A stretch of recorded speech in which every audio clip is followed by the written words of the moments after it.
Hi ಎಲ್ರಿಗೂ ನಮಸ್ಕಾರ. Welcome back to my channel. ಅಂತೂ ಇಂತೂ ಹಂಪಿಗಂತೂ ಬಂದು ರೀಚ್ ಆಯಿತು. ಹಂಪಿಗೆ ಬಂದು ರೀಚ್ ಆದಮೇಲೆ ಯಾವ ಪ್ಲೇಸಸ್ ಎಲ್ಲ ನೋಡಬೇಕು ಅನ್ನೋ ಕನ್ಫ್ಯೂಷನ್ಸ್ ಅಂತೂ ಇದ್ದೇ ಇರುತ್ತೆ.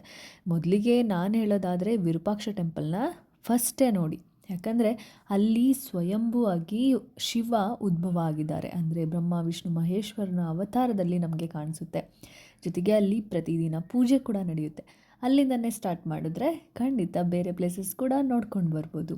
ನಾವು ಕೂಡ ಬಂದು ಎಲ್ಲನೂ ಎಷ್ಟೆಲ್ಲ ಪ್ಲೇಸಸ್ನ ವಿಸಿಟ್ ಮಾಡಿದ್ವಿ ಅಂತ ಹೇಳಿ ಈ ವಿಡಿಯೋದಲ್ಲಿ ತಿಳಿಸ್ಕೊಡ್ತೀನಿ. ಯಾವುದೇ ರೀತಿ ಸ್ಕಿಪ್ ಮಾಡದೆ ವಿಡಿಯೋನ ಪೂರ್ತಿಯಾಗಿ ನೋಡಿ.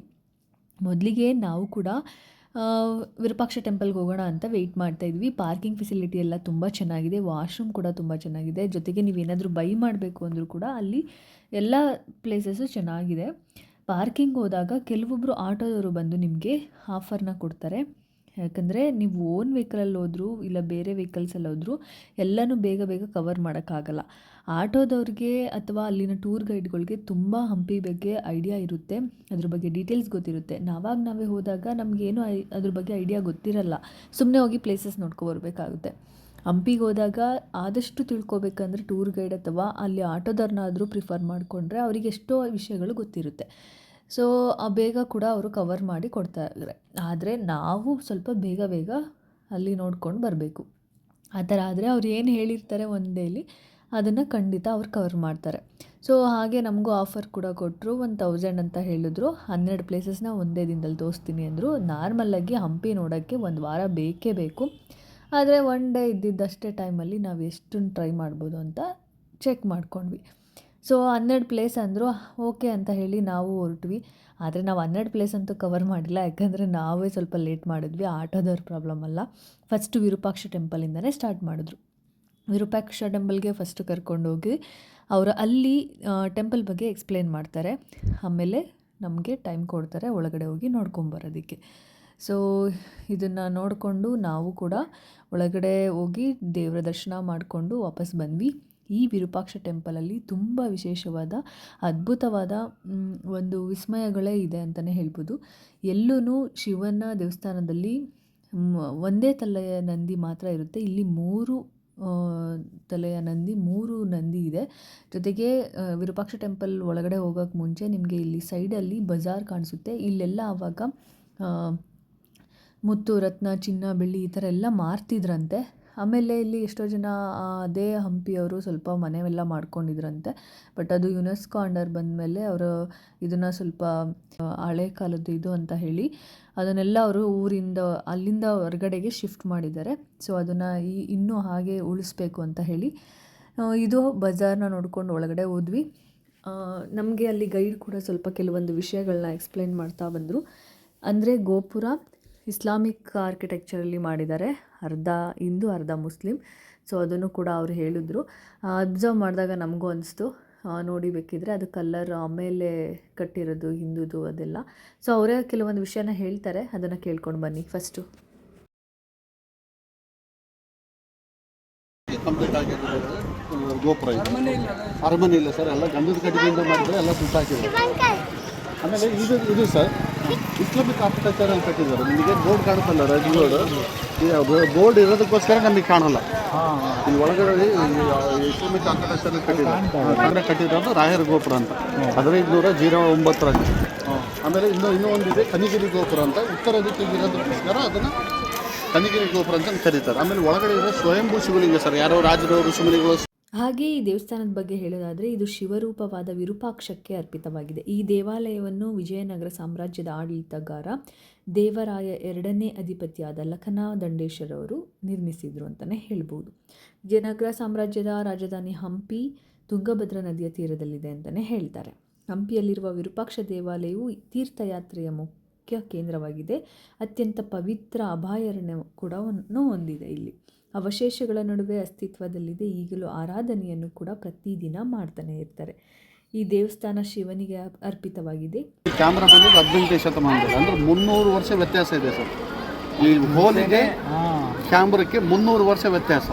ಅಂದರೆ 300 ವರ್ಷ ನಮ್ಮ ರಾಜರಾಗಲಿ ಋಷಿಮುನಿಗಳಾಗಲಿ 300 ವರ್ಷ ಅಡ್ವಾನ್ಸ್ ಆಗಿ ಆಲೋಚನೆ ಮಾಡಿರ್ತಕ್ಕಂಥ pin hole camera sir, pin hole system ಇದು.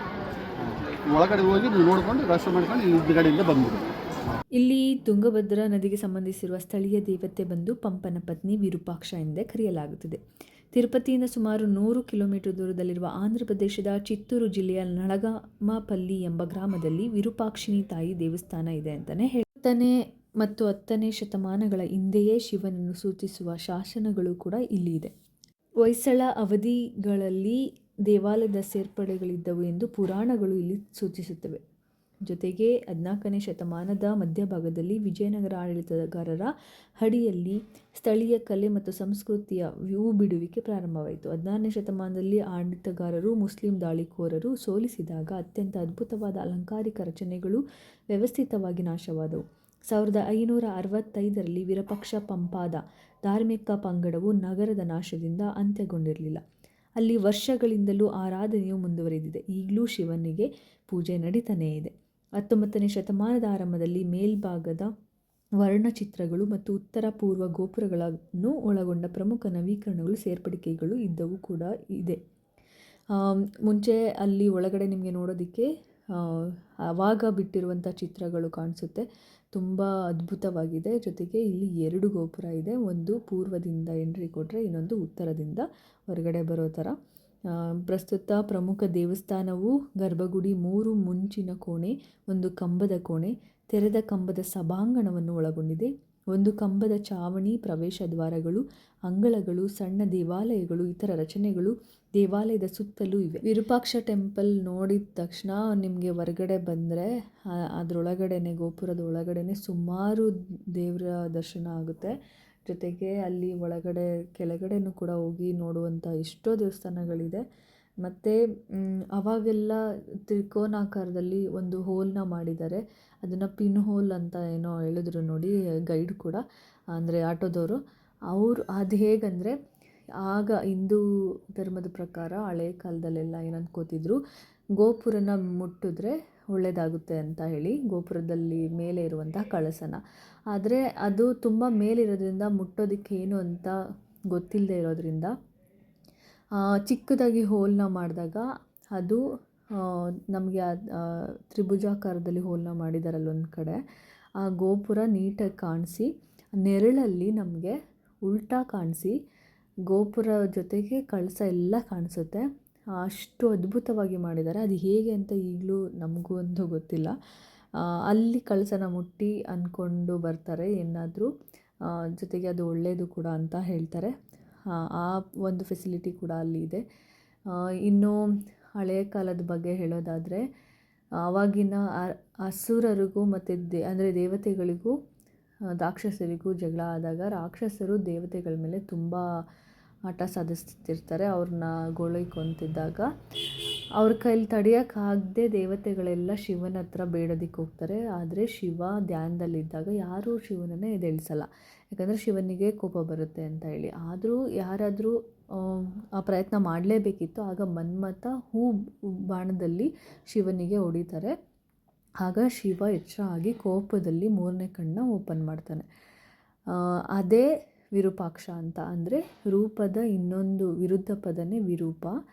ಅಕ್ಷ ಅಂದರೆ ಕಣ್ಣು, 3ನೇ ಕಣ್ಣನ್ನು ತೆರೆದಿರೋದು. ಈಶ್ವರ ಅಂದರೆ ಶಿವ, ವಿರೂಪಾಕ್ಷೇಶ್ವರ ಅಂತ ಹೇಳಿ ಆಗ ಹೆಸರು ಬಂತು ಅಂತ ಹೇಳ್ತಾರೆ.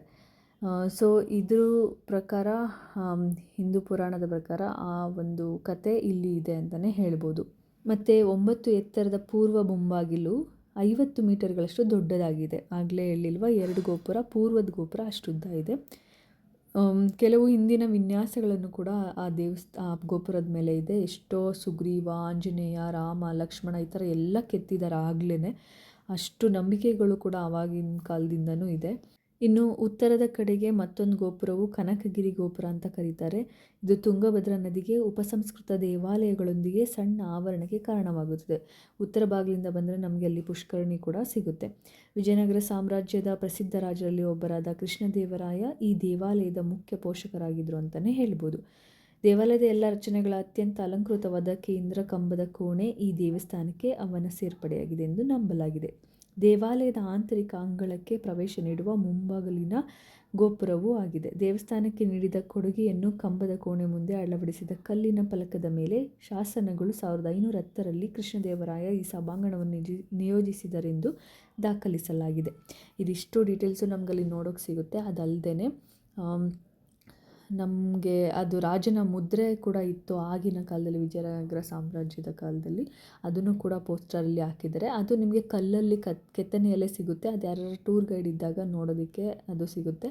ಇಲ್ಲ ಅಂದರೆ ಅದನ್ನು ಒಂದು ಪೋಸ್ಟರಲ್ಲಿ ಅದು ಹಾಕಿದ್ದಾರೆ. ಅದು ವರಾಹ ಮತ್ತು ಕತ್ತಿ ಈ ಥರ ಎಲ್ಲ ಇರೋದು ಅದು ಮುದ್ರೆ, ಅದು ನೋಡೋದಕ್ಕೆ ಸಿಗುತ್ತೆ ಒಳಗಡೆನೆ. ಮತ್ತು ನೃತ್ಯ ಆಡ್ತಿದ್ದು, ಅಡುಗೆ ಮನೆ, ಇದೆಲ್ಲವೂ ನೋಡೋದಕ್ಕೆ ಸಿಗುತ್ತೆ. ಆದರೆ ಕೆಲವೊಂದಕ್ಕೆ ಎಂಟ್ರಿ ಇಲ್ಲ. ಇದಿಷ್ಟನ್ನು ನೋಡಿಕೊಂಡು ಪ್ರತಿದಿನ ನಮಗೆ ಅಲ್ಲಿ ಅನ್ನದಾಸೋಹ ಕೂಡ ನಡೆಯುತ್ತೆ. ಬರೋ ಭಕ್ತಾದಿಗಳೆಲ್ಲರೂ ಊಟಕ್ಕೂ ಕೂಡ ಅಲ್ಲಿ ಹೋಗ್ಬೋದು. ಪ್ರತಿದಿನ ಬೆಳಿಗ್ಗೆ 6 ಗಂಟೆಯಿಂದ ಮಧ್ಯಾಹ್ನ 1:30ವರೆಗೂ ಓಪನ್ ಇರುತ್ತೆ. ಮತ್ತು ಕ್ಲೋಸ್ ಆದರೆ ಕೆಲವೊಬ್ರು ಹೇಳ್ತಾರೆ 3:30ಗೆ ಓಪನ್ ಆಗುತ್ತೆ ಅಂತ, ಕೆಲವೊಬ್ಬರು 5 ಗಂಟೆಗೆ ಓಪನ್ ಆಗುತ್ತೆ ಅಂತ ಹೇಳ್ತಾರೆ. ಸಂಜೆ 8:30ವರೆಗೂ ಮತ್ತೆ ದೇವಸ್ಥಾನ ಓಪನ್ ಇರುತ್ತೆ.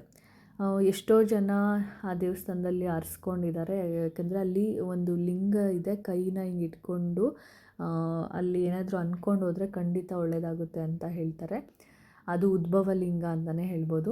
ಇನ್ನು ಅಲ್ಲಿ ನಮಗೆ ಅವರು ಅಂದರೆ ಹಂಪಿಯವ್ರು ಏನಾದರೂ ಇದ್ದರೆ ಅಲ್ಲಿ ಎಷ್ಟೋ ಜನ ಪೂಜೆಗಳೆಲ್ಲ ಮಾಡ್ತಾರಂತೆ. ಅವ್ರು ಅಂದ್ಕೊಂಡಿದ್ದೆಲ್ಲ ಆದರೆ ಮತ್ತೆ ಬಂದು ಪೂಜೆನೂ ಮಾಡಿಸ್ತಾರಂತೆ. ಆ ಥರ ಎಲ್ಲ ಅಲ್ಲಿ ಪ್ರತೀತಿ ಕೂಡ ಇದೆ. ನಮಗೆಲ್ಲ ಅದು ಸ್ವಲ್ಪ ಶಾಸನ ರೂಪದಲ್ಲಿ ನಾವು ನೋಡಿ ಸುಮ್ಮನೆ ಪೂಜೆ ಮುಗಿಸ್ಕೊಂಡು ಬರ್ತೀವಿ. ಬಟ್ ಅಲ್ಲಿ ನಾರ್ಮಲಾಗಿ ಪೂಜೆಗಳು ದೇವಸ್ಥಾನಗಳಲ್ಲಿ ಹೇಗೆ ನಡೆಯುತ್ತೆ, ಏನಾದರೂ ಅಂದ್ಕೊಂಡು ಹೋಗ್ತಾರೆ, ಅದೆಲ್ಲ ಖಂಡಿತ ಆವಾಗವಾಗ ನಡೀತಾನೆ ಇರುತ್ತೆ. ಜೊತೆಗೆ ಆಗಿನ ಕಾಲದಲ್ಲಿ ಯಾವುದೇ ರೀತಿ ಪೈಪ್ ವ್ಯವಸ್ಥೆ ಇರಲಿಲ್ಲ. ನೀರನ್ನ ಅಂದರೆ ತುಂಗಭದ್ರಿ ನದಿ ನೀರನ್ನೇ ವಿಜಯನಗರ ಸಾಮ್ರಾಜ್ಯ ಕಾಲದಲ್ಲಿ ಅವರು ಕಲ್ಲಲ್ಲೇ ಕೆತ್ತಿ ಕೊಳವೆ ಥರ ಅಡುಗೆ ಮನೆಗೆ ಬಳಸಿದ್ರು ಅನ್ನೋದು ಒಂದು ನಂಬಿಕೆ ಇತ್ತು. ಆ ನಂಬಿಕೆ ಅನ್ನೋದಕ್ಕಿಂತ ಈಗಲೂ ಕೂಡ ಅದು ಹಂಗೆ ಇದೆ. ಬಟ್ ಅದನ್ನು ಕಾಲಲ್ಲಿ ಎಲ್ಲ ತುಳಿದು ಗಲೀಜು ಮಾಡ್ತಾರೆ ಅಂತ ಹೇಳಿ ಕಲ್ಲಲ್ಲಿ ಮುಚ್ಚಿದ್ದಾರೆ. ಅದು ಕನೆಕ್ಟ್ ಆಗಿ ಅಡುಗೆ ಮನೆಗೆ ಕನೆಕ್ಟ್ ಆಗಿರುತ್ತೆ. ಅದೇ ನೀರನ್ನು ಅಡುಗೆಗೆ ಯೂಸ್ ಮಾಡಿ ಈಗ ಅಡುಗೆ ಮಾಡ್ತಿದ್ದಾರೆ ಅನ್ನೋದು ಒಂದು ನಂಬಿಕೆ. ಅದು ಹೇಗೆ ಅವರು ಆವಾಗ ಕಾಲದಲ್ಲಿ ಕಟ್ಟಿದ್ರು ಅದೇ ಥರನೇ ಹೋಗಿದೆ, ನೀರು ಹರಿದು ಬರುತ್ತೆ ಅನ್ನೋದು ಕೂಡ ಹೇಳ್ತಾರೆ. ಯಾಕಂದರೆ ಆವಾಗೆಲ್ಲ ಪೈಪೆಲ್ಲ ಇರಲಿಲ್ಲ ಅಲ್ವಾ. ಈಗಲೂ ಅದನ್ನು ಮಾಡಿಲ್ಲ ಅಂತೆ, ಹಾಗೆ ಕಲ್ಲಲ್ಲೇ ಕಟ್ಟಿ ಅದನ್ನು ಮಾಡ್ಕೊಂಡಿದ್ದಾರೆ ಅಂತ ಕೂಡ ಹೇಳ್ತಾರೆ. ಇದಿಷ್ಟು ಡೀಟೇಲ್ಸ್ ನನಗೆ ಗೊತ್ತಿರೋದು ವಿರೂಪಾಕ್ಷ ಟೆಂಪಲ್ ಬಗ್ಗೆ.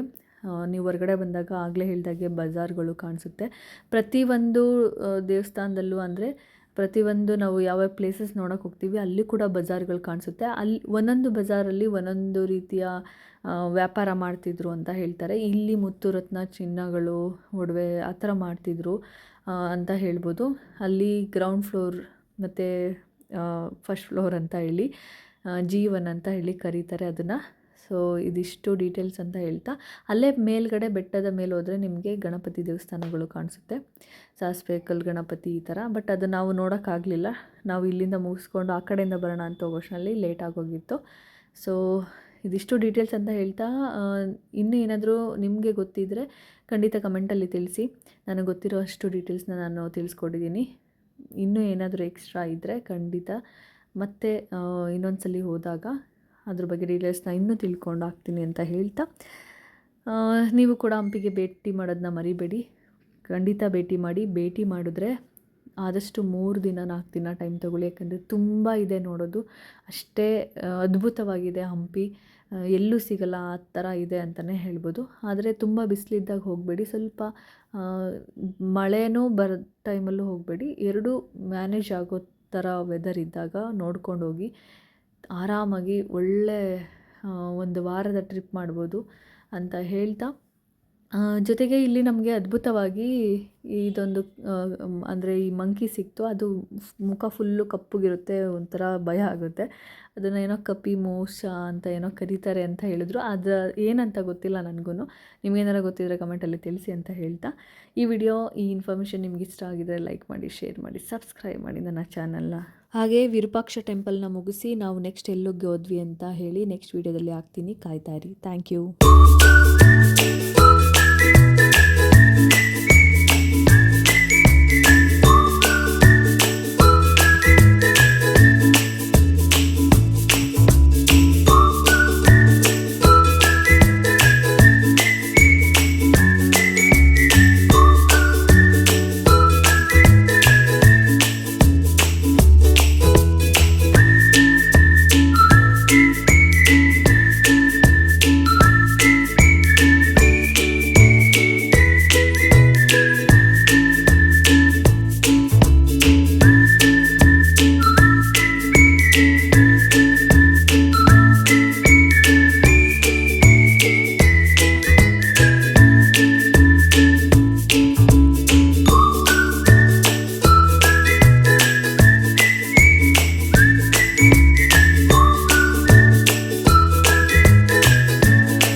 ಹಂಗೆ ಮಾಡ್ತಾರೆ ಇಲ್ಲಿ ಪ್ರತಿ ವರ್ಷ ಮೆಲಕ್ ಬಾಬಾ ಶಿವ ತಗೊಂಡ ಪ್ರತಿ ವರ್ಷ ಸ್ವಲ್ಪ ಎಲ್ಲ ಕಡೆ ಕಾರ್ತಿಕ್ ಮಾಸ 1 ತಿಂಗಳು ಮಾಡ್ತಾರೆ